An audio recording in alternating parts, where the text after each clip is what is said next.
The March Sisters.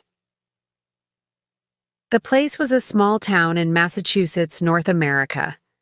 It was a cold evening in December 1862. Snow was falling softly. In the living room of a small house, 4 sisters were sitting by the fire. Their names were Meg, Jo, Beth, and Amy March. Meg was 16 years old. Jo was 15.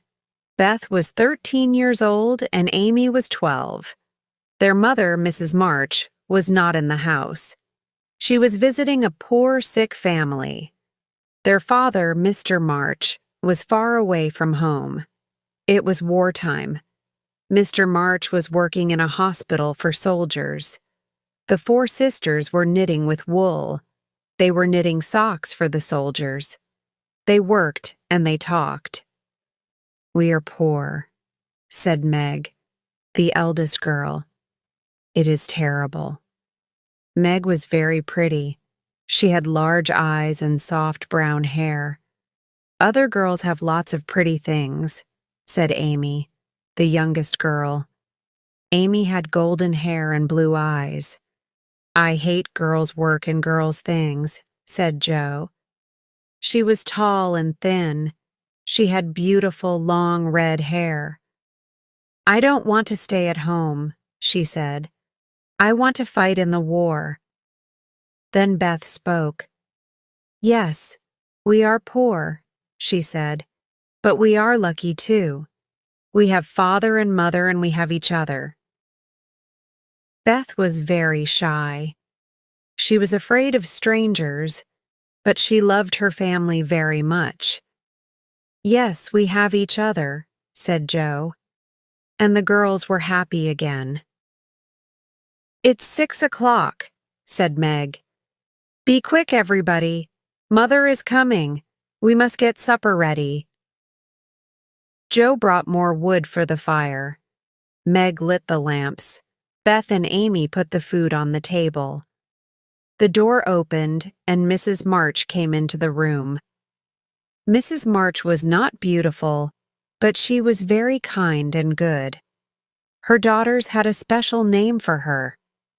They called her Marmee. "How are you, my dears?" said Mrs. March. "Did you have a good day?" "Yes, thank you, Marmee," replied the 4 sisters. "Come, sit down by the fire, Marmee," said Meg. "Supper is ready." After supper, Mrs. March said, "Girls, I have a wonderful surprise." Everybody was excited. "Is it a letter from Father?" asked Jo. "Yes," replied Mrs. March. "Father has a Christmas message for all of you." The girls read their father's letter. Chapter 2. A Wonderful Christmas. A few days later, it was Christmas Day. On Christmas morning, the girls woke early. Each girl had one present, a book from their mother. They ran downstairs. They wanted to thank her, but Mrs. March was not there. A special Christmas breakfast was on the table. There was lots of food and everybody was hungry. But the girls waited for their mother. They waited nearly an hour. At last, their mother came home. "Merry Christmas, Marmee," the girl shouted. "Come, sit down. Let's eat breakfast." "Merry Christmas, little daughters," said Mrs. March. "Listen, I have something to tell you. There is a poor woman, Mrs. Hummel. She lives in the town. She has 7 children. One is a baby. The Hummel's house is very cold and they have no food. Will you give them a Christmas present? Will you give them your breakfast?" All the girls were very hungry. For a moment, nobody spoke. Then Jo said, "Yes, we will, Marmee. Let's take the food to them now." It was early morning and it was cold. The girls walked quickly through the snow. They carried baskets of food and wood for the fire. The Hummel family lived in one small room. The room was in a house near a river. The windows of the room were broken, and there was no fire. Mrs. Hummel lay in her bed. She was ill. The baby was crying, and the children were cold and hungry. The Hummel children saw the March sisters and the baskets of food. They shouted happily. "Thank you, thank you," they shouted. The girls made a fire and they put the food on the table. Mrs. March made some tea. Soon the room was warm. The hungry children ate the food and they laughed. Later, Mrs. March and her daughters went home. They had bread and milk for breakfast, but they were very happy. The March sisters often acted in plays. Joe wrote the plays. The girls acted in a small room at the top of the house. They put on brightly colored clothes and they enjoyed themselves. On Christmas evening, the girls acted in a play. All their friends came. Everybody enjoyed the play. Later, their friends went home and the girls had a lovely surprise. Mrs. March called to them. "Supper is ready," she said. The girls ran downstairs. They saw lots of delicious food on the table: cakes, sweets, fruit, and ice cream. "Where did this lovely food come from, Marmee?" Amy asked. Mrs. March smiled.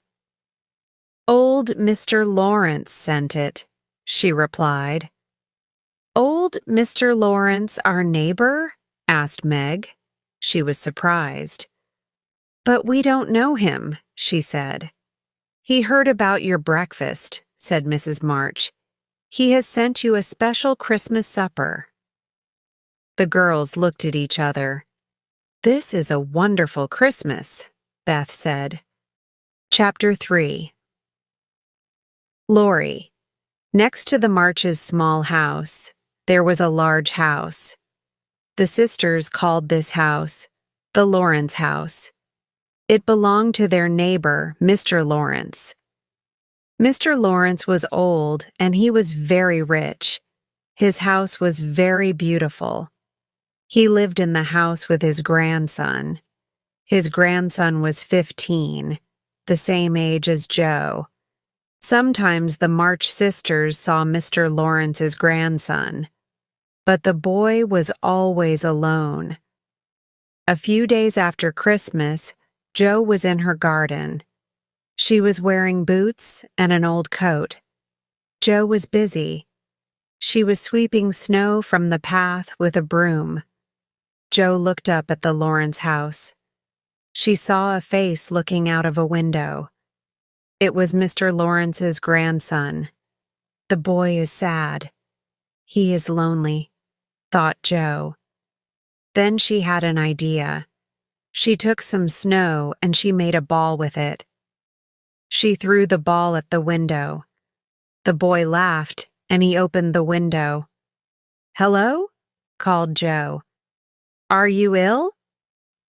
"I was ill last week," said the boy. "I'm better now, but I'm very bored. I am not doing anything." "I'll visit you," said Joe. "Yes, please come," said the boy. A few minutes later, Joe knocked on the door of the Lawrence house. She was carrying a small basket. The basket was full of apples and cakes. The boy opened the door and Joe gave him the basket. "These things are for you," she said. "They are from my mother." "Thank you very much," said the boy. "Please come in. My name is Laurie, and you're Joe, aren't you?" "Yes," said Joe. She was very surprised. "How do you know my name?" "I know your name," said Laurie. "I know all your sisters' names. You call to each other in your garden." "Sometimes I see you with your mother," Laurie said sadly. "I have no mother. My parents are dead, so I live here with my grandfather. But my grandfather is not at home today." "Laurie is rich, but he's very lonely," thought Joe. I am poor, but I have a family and I have a happy home. Please visit us, said Joe. We are neighbors. Let's be friends too. Joe and Lori talked all afternoon. Joe talked about her family. Lori talked about his life. He did not go to school.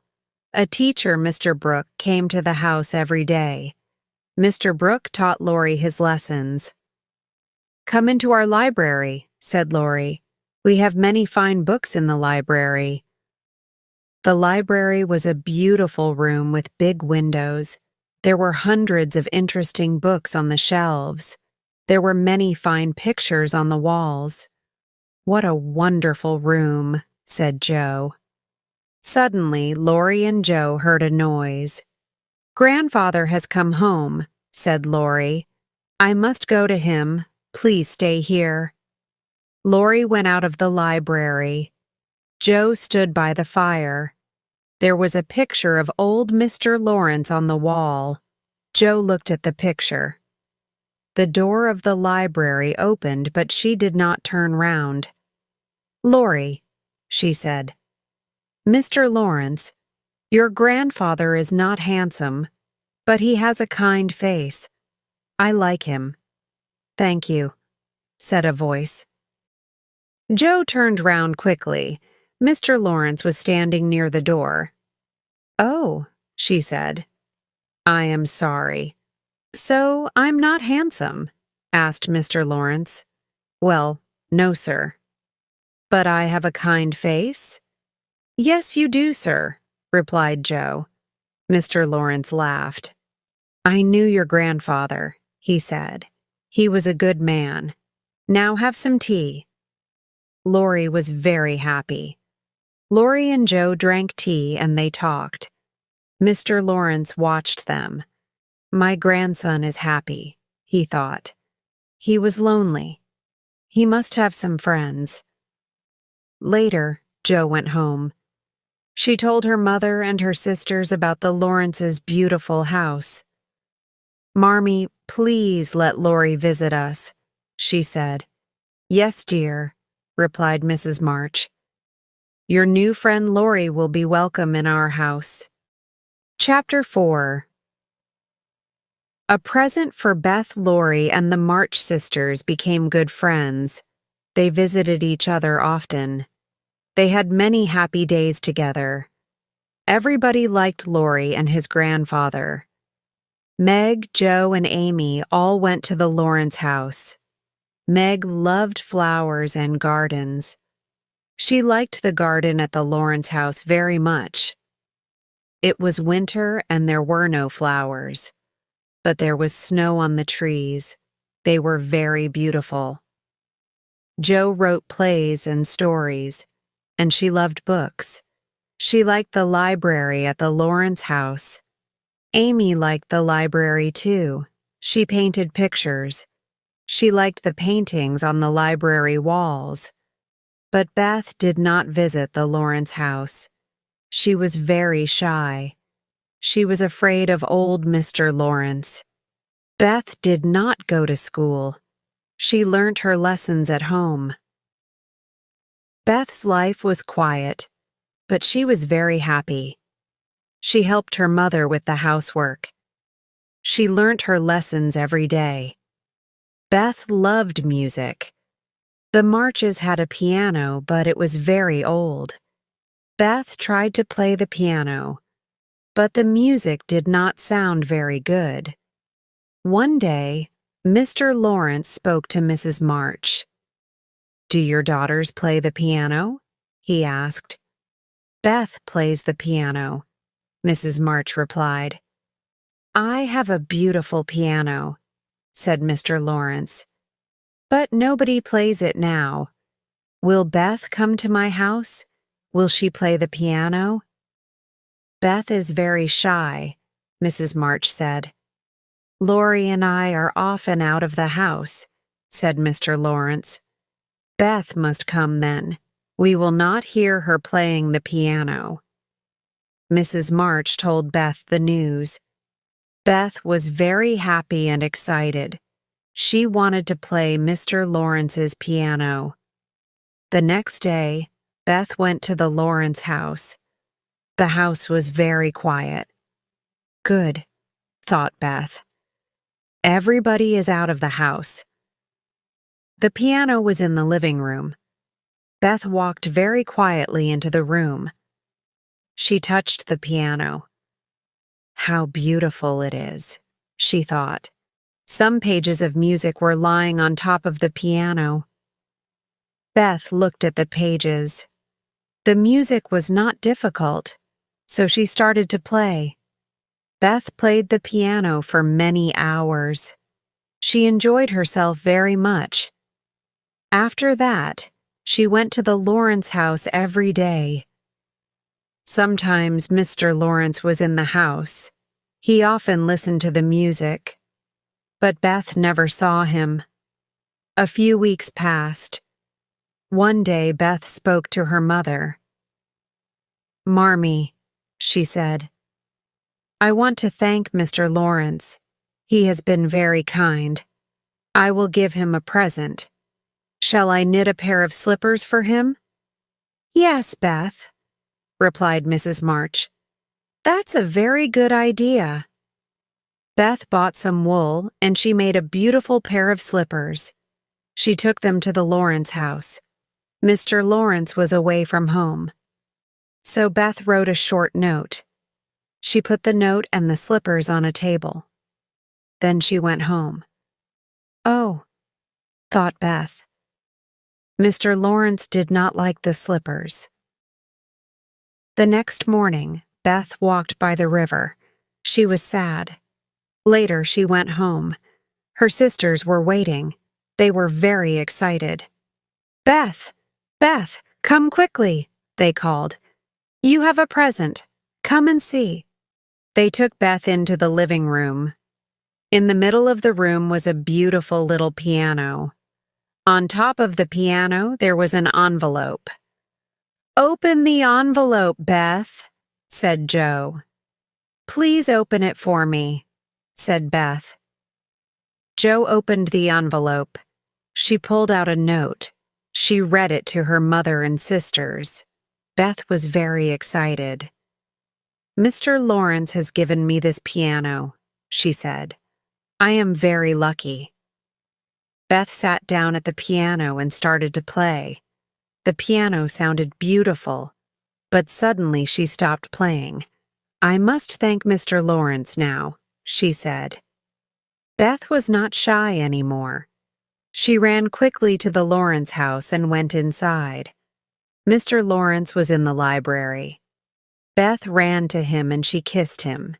Then she said, "Dear Mr. Lawrence, thank you so much for my beautiful piano." Beth was not afraid of Mr. Lawrence anymore. Chapter 5. Amy in Trouble. It was Saturday afternoon. Meg and Joe were in their bedroom. They were putting on their coats. They were going out. Amy came into the bedroom. "Where are you going?" she asked. "Don't ask questions," said Joe. "We're going to the theater with Lori," said Meg. "We're going to see a play." "Oh," said Amy.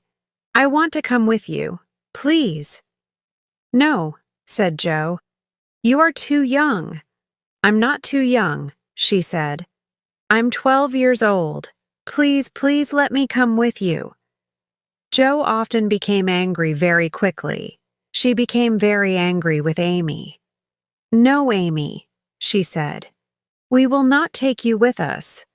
Please go away." Amy started to cry. At that moment, Lori arrived at the house. "Meg! Joe! Are you ready?" he shouted. "We're coming," Joe replied. Joe and Meg ran downstairs. Amy stopped crying. "You'll be sorry, Joe March," she shouted. Joe and Meg had a wonderful time at the theater. They returned home in the evening. Amy was reading a book. She did not ask them questions about the play. The next day, Meg, Beth, and Amy were sitting in the living room. They were sitting by the fire. Suddenly, Jo ran into the room. She was very upset. "Where is my book of stories?" she asked her sisters. "Have you seen it?" Jo often wrote stories. She wrote them all in a little book. But today, she could not find her book. "I haven't seen your book," said Meg. "Have you seen it, Beth?" "No," said Beth. Amy was very quiet. She did not say anything. "Amy, where is my book of stories?" asked Jo. "I don't know," replied Amy. "Yes, you do know," said Jo. "Tell me immediately. Where is it?" "You'll never see it again," said Amy. "Why not?" asked Jo.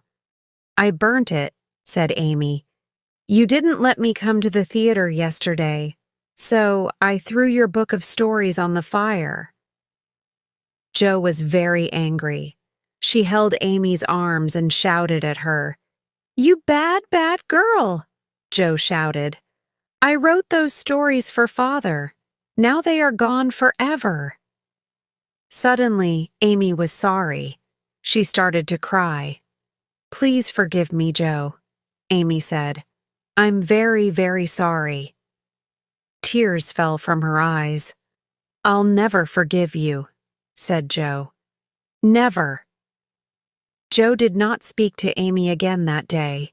She was very angry and upset. The next day, the weather was very cold. There was a river near the Marches' house. The river had frozen. It was ice. Laurie came to the Marches' house. He was carrying a pair of ice skates. "Let's go to the river, Jo," he said. "We'll skate on the ice." "All right," replied Jo. She went to a cupboard and she took out her ice skates. Amy watched her sister. After a few minutes, Jo and Laurie left the house. "I want to skate too," Amy said to Meg. "Take your ice skates and run after Jo," said Meg. "Jo will enjoy herself. She will soon be happy. Ask her to be your friend again." "That is a good idea," said Amy. She ran after Jo and Laurie. The river was not far away. Soon she saw Jo and Laurie skating on the ice. The ice was very thin in the middle of the river. Jo heard Laurie's words, but Amy did not hear Laurie. She skated to the middle of the river. Suddenly, there was a loud crack. The ice broke. Amy was in the water. Jo was terribly afraid. But she followed Laurie. They pulled Amy from the river. Amy was not hurt, but she was very cold and frightened. Jo and Laurie took Amy home. Mrs. March carried Amy upstairs to her bedroom. She took off the little girl's wet clothes, and she wrapped her in a blanket. Then she carried her downstairs to the living room. Amy fell asleep by the warm fire. "Will Amy be all right, Marmee?" asked Jo. "Yes, dear," replied her mother. "Amy was in trouble, but she will be all right now. She isn't hurt." Jo started to cry. "I was angry with Amy," said Jo. "She burnt my book of stories, but now I am very sorry. Sometimes I become angry too quickly. What shall I do, Marmee? Please help me." "Don't cry, Jo," said Mrs. March. "Remember this day. You won't become angry again." "I will remember," said Jo. At that moment, Amy opened her eyes and she smiled. She held out her arms towards Jo. The two sisters did not speak, but they kissed and they put their arms round each other. They were friends again. Winter soon passed. Spring came, and then summer. Mrs. March and her daughters were happy. but they all wanted to see Mr. March again soon. Chapter 6. Meg Loses a Glove. Meg, the eldest March sister, was a very pretty girl. Her friends often invited her to parties. Meg enjoyed the parties, but sometimes she was sad. She was sad because her family was poor. Meg's friends lived in fine houses. They had beautiful clothes. But Meg did not have beautiful clothes and lovely things. One day in July, Meg was at a friend's house. She heard a conversation. Two women were talking, her friend's mother and another woman. They were talking about Meg. "Meg March is a kind and lovely girl," said one woman. "But her family is poor." "The Marches live near the Lawrences," said the other woman. "The Lawrences are very rich. Does Mrs. March have marriage plans for her daughters? Will one of them marry Mr. Lawrence's grandson?" Meg heard these words and she was very upset. "I like Laurie very much," she thought. "But I do not want to marry him. We don't think about Laurie's money. He is our best friend." Meg went home. She spoke to her mother. "Marmee, do you have marriage plans for us?" she asked. "Marriage plans?" said Mrs. March. Meg told her mother all about the women's conversation. Mrs. March was very angry. "Those women are very foolish," she said. "My daughters are beautiful and good and happy. They will marry good husbands." "But good men are not always rich men," Mrs. March said. "Love is more important than money. Don't marry a rich man without love, Meg. Marry a poor man with love. Then you will be happy." "You're right, Marmee," Meg said. "I'll always remember your words." The next day, a letter arrived for Jo. Jo read the letter to her sisters. "A picnic! That will be exciting," said Amy. "Please, Marmee, we want to go on the picnic." "Very well." "Go on the picnic," said Mrs. March. "You will have a good time." The next day was warm and sunny. Laurie and his new friends walked to the river. The March girls met them there. They all brought baskets of food. They put the baskets into the two small boats. The March sisters sat in the boats. Laurie and his friends rowed the boats on the river. Then they got out and they found a good place for the picnic. Everybody was hungry and the food was delicious. Later, Jo, Laurie, Beth, and Amy talked to Laurie's friends and they played games. Meg was reading a German book. She did not understand some of the words. Mr. Brooke, Laurie's teacher, was a quiet young man. He had brown eyes and a kind face. He often looked at Meg. But Meg did not see him looking at her. "You're a very good teacher, Mr. Brooke," said Meg. "Thank you," replied Mr. Brooke. "I enjoy my work. Laurie is a very good student." Everybody had a good time at the picnic. At last, they had to go home. The next day, Meg was looking for her gloves. "I've lost a glove," she said. "Have you seen it, Jo?" "No, I haven't seen it," replied Jo. "Did you lose it at the picnic? I'll ask Laurie." Later, Jo said to Laurie, "Meg has lost a glove." Laurie started to laugh. "I know where her glove is," he said. "Where is it?" asked Jo. "I will tell you," said Laurie. "But don't tell Meg." "I won't tell Meg," said Jo. "The glove is in John Brooks' pocket," said Laurie. Jo did not understand. "What do you mean?" she said. "Why is the glove in John Brooks' pocket?" Meg dropped her glove and John Brooke found it, said Laurie. He put the glove in his pocket. He looks at it every day. John is in love with Meg. Isn't that wonderful? But Jo was angry and upset. No, she said. It isn't wonderful. It's terrible news. Mr. Brooke will marry Meg. He will take her away from us. No, I am not happy. I am very unhappy. Chapter 7. A telegram. Summer and autumn passed. It was November. The weather was cold and wet. One afternoon, the March sisters were sitting in their living room. Meg looked out of the window. She watched the rain. November is a terrible month, she said. It is cold and wet. Nothing ever happens. Our lives are very boring, and we have no money. Amy was painting a picture. One day I'll be a famous artist, she said. I'll travel to Italy. I'll paint beautiful pictures. Then I'll sell the pictures, and we will have lots of money. I'm going to write books, said Jo. I'll be rich and famous too. That is my dream. What is your dream, Beth? I'm very happy now, said Beth. I shall stay at home with Marmee and Father. Meg looked out of the window again. Suddenly she said, There's Laurie.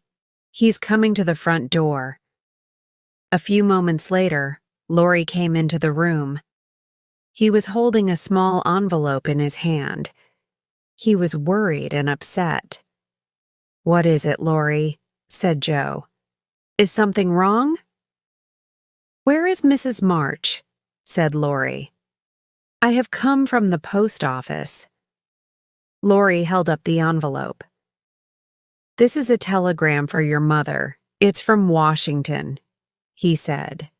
At that moment, Mrs. March came into the room. Laurie gave her the telegram. Mrs. March opened it and she read it quickly.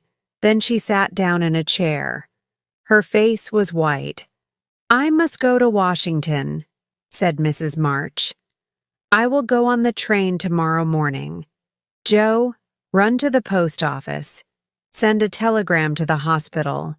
Send this reply. I will come immediately. Meg, Beth, Amy, come and help me. I have to pack my case. The three girls started to help their mother. Jo put on her hat and she went out. Laurie went home. Mrs. March went to her desk in the living room. She opened a drawer. There was some money in the drawer. She looked at the money. There was not very much. I have to buy a train ticket, she thought. Will the girls have enough money for food? A few minutes later, there was a knock on the front door. Meg opened the door. Old Mr. Lawrence and Mr. Brooke, Laurie's teacher, were standing outside. Laurie told us the bad news about your father, said Mr. Lawrence. I'm very sorry. Will your mother go to Washington? Yes, said Meg. She will go to Washington tomorrow morning. She must not go alone, said Mr. Lawrence. A friend must go with her. I'm an old man. I am not strong. I can't go with her. But John Brooke is a young man. He can go to Washington with your mother. Mr. Brooke looked at Meg, and he smiled. His face was very kind. Don't worry about your mother, he said. I'll take care of her. Meg was very pleased. Thank you very, very much, she said. Soon everything was ready for Mrs. March's journey. Evening came, but Jo had not returned. Mrs. March was worried. Where is Jo? She said. It's very late. At last Jo came home. She walked into the kitchen and she put some money on the table. This money is for your journey, Marmee, she said. Mrs. March looked at the money. Then she looked at Joe. She was very surprised. $25, she said. Joe, where did you get this money? Joe did not answer. She took off her hat. Everybody looked at her. Joe's hair was very short. Your hair! Your beautiful red hair, said Meg. Oh, Joe, what have you done? Many women want long red hair, said Joe. I went to the barber's shop. The barber cut my hair. Then I sold him my hair. He gave me $25 for it. I wanted to help Marmee and Father. Tears fell from Mrs. March's eyes. Joe, you are good and kind, she said. That night, Meg and Joe could not sleep. Joe was thinking about her hair. Meg was thinking about Mr. Brooke. Both girls were worrying about their father. The next morning, Mr. Lawrence's carriage came to the Marches' house. Mr. Brooke was sitting inside the carriage. Mrs. March kissed her daughters and she said goodbye. Then she got into the carriage. The sun shone on the sad faces of the March sisters. Goodbye, dear Marmee, they said. Goodbye. Chapter 8. Beth is ill. Mrs. March was in Washington. The four sisters worked very hard. They did the housework every day. They were worried about their father and mother. But the girls were very kind to each other, and they wrote to their mother every day. Soon a letter arrived from Mrs. March. The girls were happy. And soon Meg, Joe, and Amy forgot about the housework. Beth did not forget. She did her own work, and she did her sister's work too. One afternoon, Beth, Meg, and Joe were talking. Amy was not at home. Meg, said Beth, please will you visit the Hummel family? Marmee often visits them. Marmee is not here. We must visit the Hummels. I'm sorry, Beth. I'm very tired today, said Meg. Joe must go to the Hummels' house. I can't go, said Joe. I'm going to meet Laurie. I can't visit the Hummels today. You must go yourself, Beth. I've visited the Hummels every day this week, said Beth. The baby is ill and I am very worried. Oh, said Meg. Amy will come home soon. Then she must visit the Hummels. An hour passed, but Amy did not come home. Meg and Joe went upstairs. Meg looked at a new dress. Joe wrote a story. They forgot about the Hummels. Beth waited. At last she put on her coat. She put some food in a basket and she went out. Meg and Joe did not see her leaving. Later Beth returned. She did not speak to anybody. She went upstairs to her mother's bedroom and she shut the door. An hour later, Joe found Beth. Beth was sitting on her mother's bed. Her face was white, and she was crying. She was holding a bottle of medicine. What is wrong? Joe asked. Oh, Joe, the baby is dead, said Beth. Which baby? Asked Joe. The Hummel baby, replied Beth. I went to the Hummel's house this afternoon. The baby was very ill. Mrs. Hummel went to get the doctor. I held the baby in my arms, but it died. Oh, Beth, that is terrible, said Joe. What happened next? Mrs. Hummel came back with the doctor, said Beth. The doctor looked at the baby. He said, This baby had scarlet fever. Scarlet fever? Said Joe. Yes, Beth said. The doctor gave me this medicine. He said, Go home immediately. Drink some of this. And now I have a headache and I'm very hot. Suddenly, Joe was afraid. "Has Beth got scarlet fever?" she thought. "It is a very dangerous illness." "Don't worry, Beth," Joe said. "I'll tell Meg. We will get Marmie's doctor." Meg was very worried. "Beth went to the Hummel's house every day," she said to Joe. "We must get Dr. Bangs immediately." Dr. Bangs came and he looked at Beth. Then the doctor spoke to Meg and Joe. "Beth has scarlet fever," he said. "Who will take care of her?" "We will," said Meg.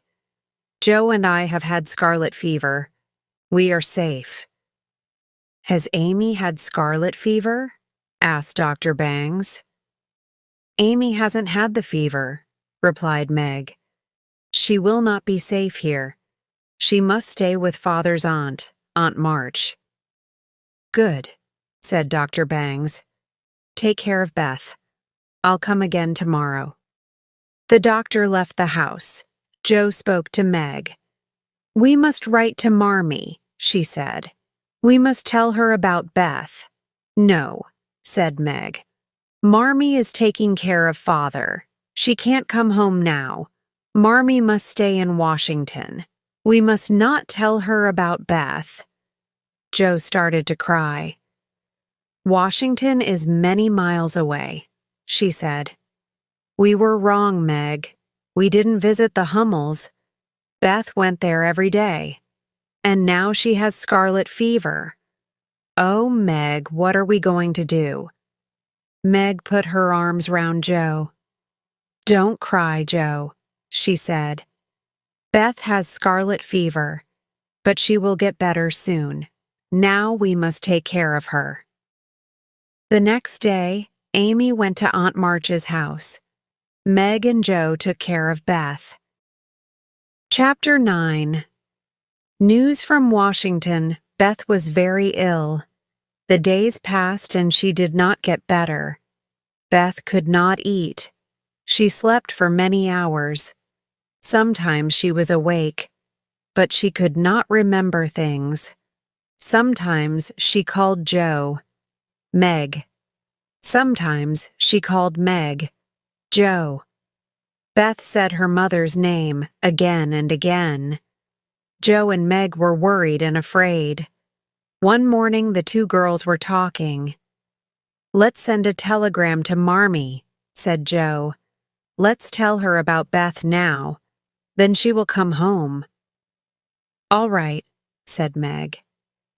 She sat down and she wrote the words for a telegram.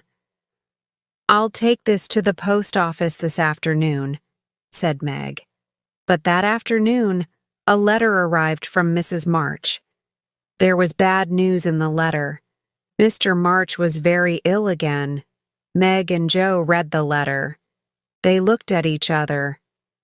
"We must not send the telegram to Marmie," said Meg. "Beth is ill, but Father is ill too. Marmie must stay with him. She can't come home now." A week later, it was the first day of December. The weather was very cold. The wind blew all day and snow fell. In the morning, Dr. Bangs visited the house. He looked at Beth for a long time. Then he spoke to Meg and Joe. "Beth is very, very ill," he said. "Your mother must to come home immediately. I will come back tonight." "Meg," said Joe, "we must send the telegram to Marmie." Joe put on her coat and hat and she ran outside. Laurie was walking towards the house. He was holding a letter in his hand. He was very happy and excited. "I have good news," he said. "This letter is from John Brooke.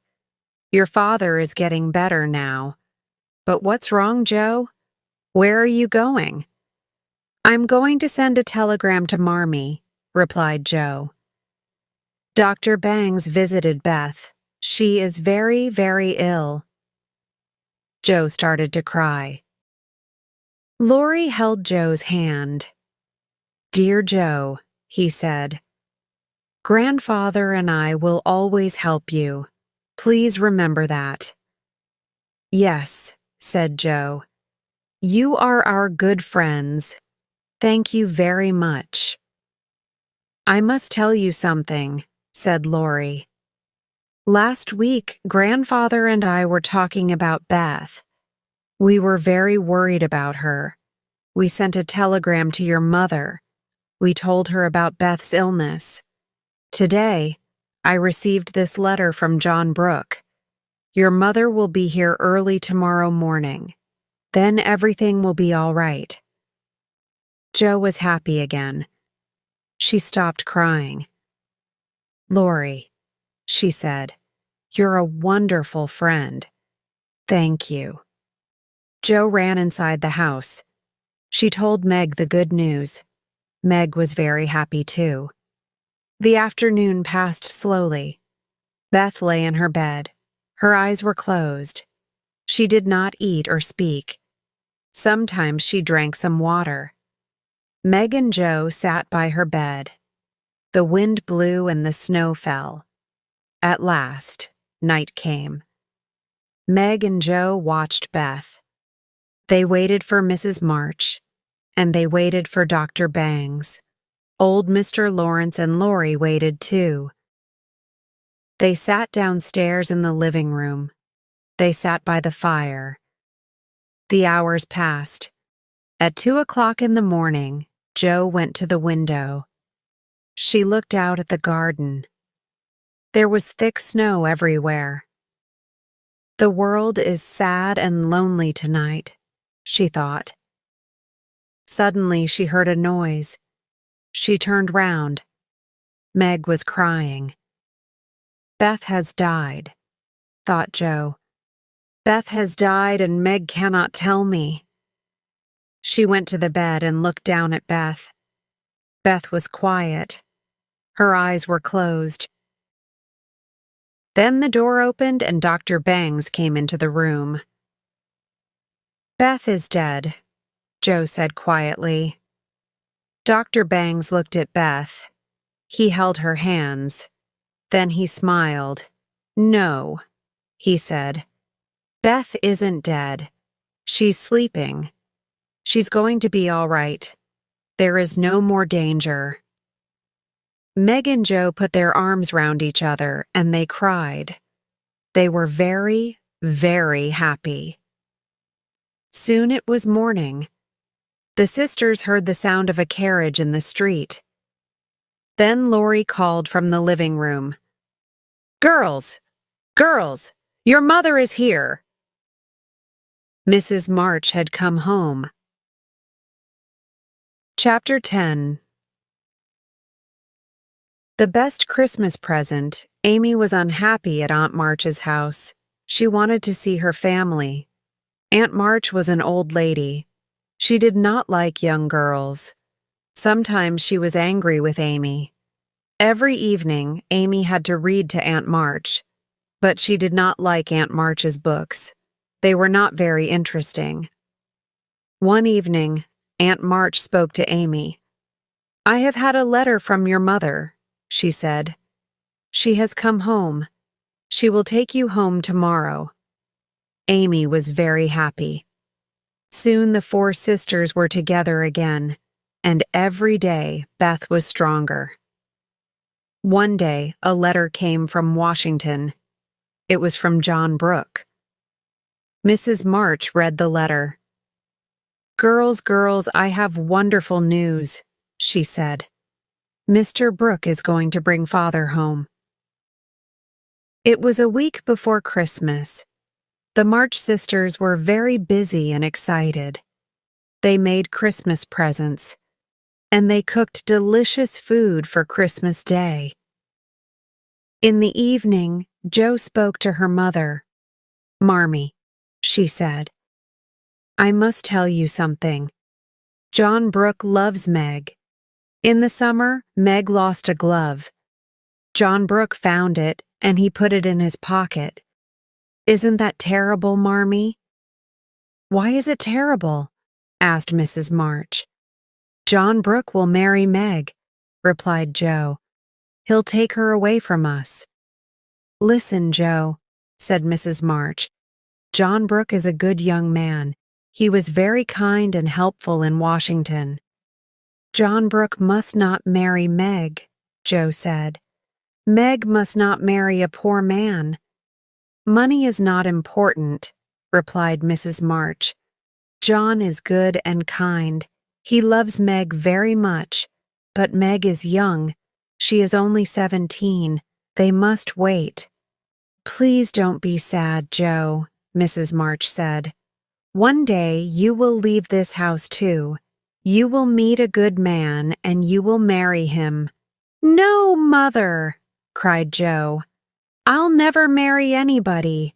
I want to be a famous writer. At last it was Christmas Day.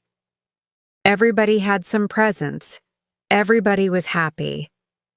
In the afternoon, Laurie and old Mr. Lawrence came to the Marches' house. They brought presents. Everybody talked and everybody laughed. Then somebody knocked at the front door. Laurie went to the door. A moment later, he came back into the living room. He was very excited. Here is another Christmas present for the March family, he said. A tall man was standing behind Laurie. Everybody looked at the man. For a moment, they did not speak.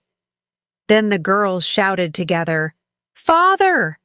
All the sisters ran to their father. They put their arms round him. Everybody was talking and crying. "This is the best Christmas present," said Amy. Then another man came into the room. It was John Brooke. Meg ran towards him. "I'm very happy to see you, John," she said. "Thank you. You have brought Father home to us." Later, everybody ate Christmas dinner. Then the Lawrences and John Brooke went home. The March family sat by the fire. Mr. March looked at the faces of his 4 happy daughters. "My dears," he said, "this year has been very long and difficult. You had to work very hard. I left home and you were girls. Now you have grown up. You are 4 fine women." Chapter 11. A Happy Ending. The Marches were together again. Every day Mr. March and Beth were stronger. Laurie and old Mr. Lawrence often visited the Marches, but John Brooke did not come with them. Meg was sad. She wanted to see John very much. "I don't understand," she thought. "Why doesn't John visit us?" One afternoon, Meg and Joe were talking. Joe saw an umbrella by the front door. "Whose umbrella is that?" she asked.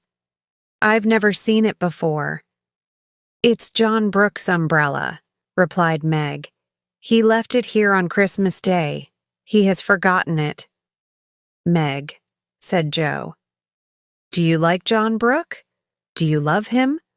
Are you going to marry him?" "No, no," Meg said. "I'm too young for marriage. Please don't ask me these questions, Joe." "Then you don't love him," said Joe. "Oh, I don't know," said Meg. Joe looked out of the window. "Meg, John Brooke is outside now," she said. "He is coming to the front door. You don't love him, Meg. He must go away. Please tell him." Meg ran to the stairs.